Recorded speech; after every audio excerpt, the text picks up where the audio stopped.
Well, hello. It's good to be back with you again, even if it's only via video. Hope you guys are doing well. We're on day 21, maybe 22 of the lockdown. I've lost count. But anyway, hope you're doing well. Looking forward to spending a little bit of time in God's Word with you this morning or today, whenever you have a chance to look at this. As we look at a passage in Corinthians, 2 Corinthians. I know when we go through difficult times, we often look to history or to scripture to give us some insight or see if anybody else has experienced anything like this, and if they have, how they've handled that. And we also know that Paul experienced many hardships in life. But I want to look at one of those for some instruction and encouragement today. So if you look with me at 2 Corinthians chapter 1, verses 8 through 11, I'd like to visit or just to share a little bit about that. This reads, "We do not want you to be uninformed, brothers and sisters, about the troubles we experienced in the province of Asia. We were under great pressure, far beyond our ability to endure, so that we despaired of life itself. Indeed, we felt we had received the sentence of death. But this happened that we might not rely on ourselves, but on God, who raises the dead. He has delivered us from such a deadly peril, and he will deliver us again. On him we have set our hope that he will continue to deliver us. As you help us by your prayers, then many will give thanks on our behalf for the gracious favor granted us in answer to the prayers of many." So Paul's talking about a time when he was in Asia Minor, where he had had a very successful time as a missionary. He had started the church there at Ephesus, and from that church there were many, many other churches, at least 10 other churches in that region that came through Paul's ministry. As far as we know from the book of Revelation, 7 of them are mentioned in addition to some others. So it was definitely a very successful time in his ministry. But he says that during that time he suffered great hardship while he was there. And he says that actually it was so great. He says we were under great pressure, far beyond our ability to endure, so that we despaired even of life. Indeed, our hearts felt the sentence of death. So Paul says there were times while we were ministering there that the pressure, what the word pressure literally means weight, the weight of the pressure was so great that we thought we weren't going to be able to handle it, that we were going to be crushed by this pressure that was on us as a result of the persecution because of our ministry there. And he said it was so great that we felt like we had already been sentenced to death. I don't know what your feelings are as far as how you're holding up under the lockdown and what's going on in our country right now and throughout the world. But I'm guessing there's some pressure at least, maybe great pressure, depending on your particular situation. And I'm sure that you feel this same weight that is upon your shoulders. So I trust that as we look at what Paul has to say about this, it could be an encouragement to us because there's no doubt that we're experiencing some of these very similar things. Now, it's interesting here, he says that our hearts felt the sentence of death. That is, he had felt like the decision had already been made, the sentence had already been handed down. Paul, you're going to die. Paul's companions, you guys are going to die as well. And so we were basically just waiting for them to call and say, okay, today is execution day. That's how Paul says that he felt during this time because of this great pressure. But Paul says, looking back, that he was thankful that God allowed this pressure on him because it caused him to look at things in a different way. He says, but this happened that we might not rely on ourselves, but on God who raises the dead. Earlier he said that we were past our ability to endure, we were helpless in and of ourselves.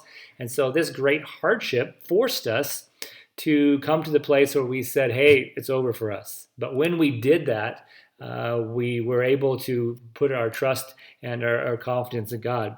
He says something very amazing here. He says that he learned this, and then he says, who raises the dead? So it seems like he is saying, what if I do die? Am I without help? And his response was absolutely not. The God that we serve, the God that we have hope in, is the God who raises the dead. So that was an encouraging thing that he came to the conclusion of.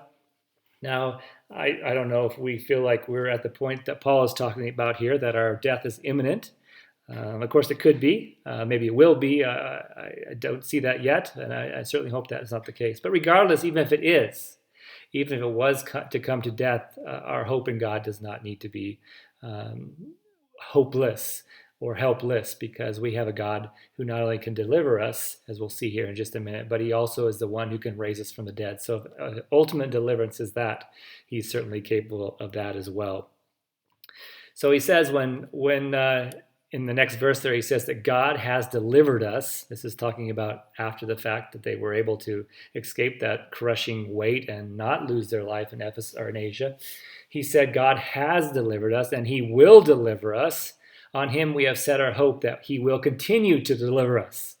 So I think there's a key word there. Sticks out to me, the word deliver, past, present, and future. And he said that he was putting his confidence in God, that God would deliver. And so he had come to a point in his life where he experientially understood something, that his hope needed to be in God and God could deliver. He has in the past, he is in the present, he certainly will in the future. And worst case scenario, or best case scenario, however you look at it, even if one were to die, God raises the dead. So we have a God that we don't need to worry about him being able to have the resources to deliver us or to help us. So hardship reveals something about us, to us, reveals it to other people sometimes too that are close to us, but it also reveals it to us, and that is it forces us to choose what we're putting our dependence on and what we're relying on. And it can be only, in some cases, only when we're forced by the hardship to come to the conclusion that we don't have the resources ourselves. Only then will we put our trust in the Lord. So, or our confidence or our hope in him and him alone. I think what Paul was saying is, hey, we thought we were in control, and then it became clear that we weren't in control. And it was only then that we realized that we must put our hope in God and God alone. And so, although Paul could have preached that many times, he says it wasn't except through the hardship that we were able to come to that conclusion and grasp that in our own hearts, so that was a reality for us, that we could live with our hope in God and God alone. So that's what hardship does. It forces our hand and reveals what's really in our heart. What are we relying on? So that's what's happening, I think, to a certain extent with the coronavirus. It's forcing our hand, and we become puffed up very quickly. And something like this can deflate us back to our actual size. And once we see how hopeless and helpless we really are as far as our control over our finances or our health or any of these things that might be on our minds, and we're deflated to our actual size, it can be frightening, but it doesn't need to be frightening. And the reason it doesn't need to be frightening is because our God is huge, immensely huge, infinitely huge. And so he's telling us that he is more than sufficient to deliver us in any situation. And so that's what he says. I think this would be a great memory verse during this time, talking about this deliverance, past, present, and future. But beyond being a memory verse, it's something that not only Paul needs to grasp and hold to his own heart, it's something that we need to come to that same conclusion as well for ourselves, what we're putting our trust in. And I love the part that he says, God raises the dead. So worst case scenario, he says, we're certainly not without hope because God delivers. Now, God did spare his life in Ephesus, and wasn't by his own resources, it was by God. And so he says to the Corinthians, and it wasn't just, it didn't just happen. You guys were also involved in this. He said, you guys were praying for us and others were praying for us. And so God used this to deliver us. So he said it was very encouraging to us to know that you were praying for us during this time. And I think that's certainly another point that we can take from this, is that when we're under pressure, when others that are close to us are under pressure, when others in our church are under pressure, when others in our country are under pressure, this is a time that we need to be earnestly praying for one another, that God, who delivers, will deliver us in this situation. And so that when he does deliver us, which he will, that we'll be able to give great praise and thanksgiving to him, it says there in that last verse, in verse 11, for what he has done.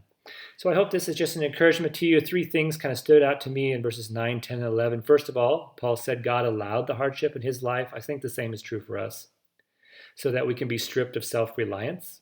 Certainly that has happened in my own life, and I trust to a certain degree in your own life. Second of all, in the second verse, he said God delivers, past, present, and future. And so we can have our hope and put our hope in him and our confidence in him. He's the one who even raises the dead. So there's no place that's too far for him, that he is beyond his capability to deliver us. And then last of all, in verse 11, he says, since our hope is in God alone, that we must pray to God earnestly for one another. So I trust that that will be the case for you. I just want to encourage you specifically during this time. Can we use this time to pray for one another? I hear of things that are going on in people's lives. I know you hear of things that are going on in people's lives.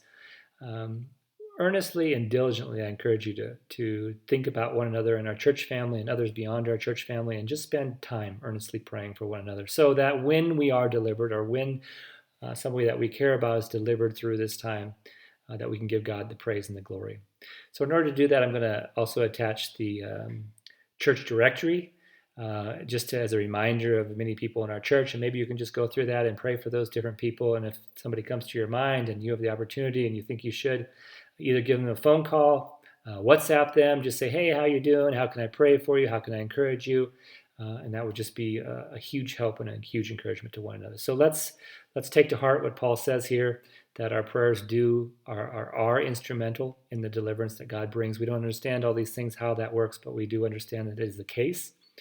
And so let us just earnestly and diligently pray for one another during this time. So I trust that you'll spend maybe just a little bit more time in this passage in 2 Corinthians chapter 1, verses 8 through 11. I think if you will, you'll find even more encouraging words there. But for today, I'll leave you with that.